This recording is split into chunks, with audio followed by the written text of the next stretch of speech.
Salut, c'est Trado, voilà ma vidéo de mise à jour pour l'or. Alors aujourd'hui on a eu droit à une attaque en règle sur l'or et cette attaque en règle est à deux doigts de se solder sur un signal négatif assez fort, pardon, qui est la réintégration des Bollinger. J'ai suffisamment parlé du fait que nous étions au-dessus de la Bollinger supérieure et que cela entraînait un signe d'augmentation de volatilité.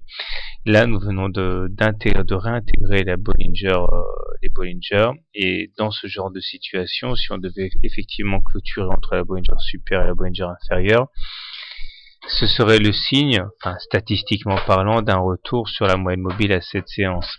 Donc c'est là que prend tout son sens, prennent tout leur sens les avertissements. Alors vous savez très bien que lorsque l'on croit comme ça de manière significative, eh bien de toute manière on est appelé à faire des consolidations, et nous avons eu droit aujourd'hui à une consolidation de près de 80-90 dollars sur l'or. Donc c'est vrai que si vous êtes le dernier entré, vous commencez à avoir eh bien les dents qui grincent. Donc ça c'est à la fois néfaste pour ceux qui viennent d'entrer, et positif parce qu'au moins ça permet de consolider, de repartir sur des bonnes bases.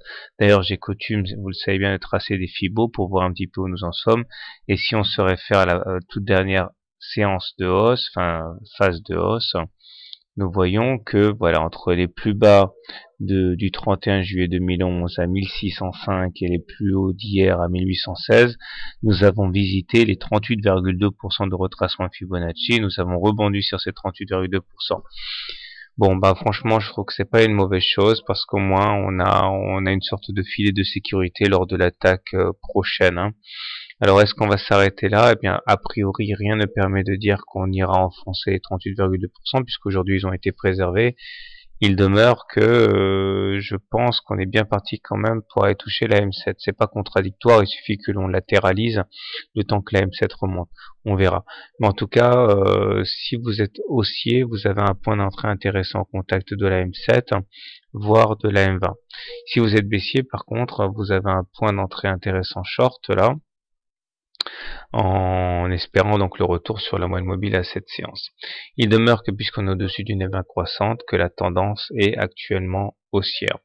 Nous avons toujours notre divergence baissière sur le stochastique qui doit être relativisée parce que le stochastique est en zone de surachat, donc très bien orienté, au même titre que le MACD qui est au-dessus de son signal et de momentum qui est positif. Donc pour faire simple, on est en période de consolidation. Il est d'ailleurs pas impossible que cette consolidation dure quelques séances, mais tant qu'on restera au-dessus d'une M20 croissante, il n'y a aucun risque qui pèse sur la tendance haussière.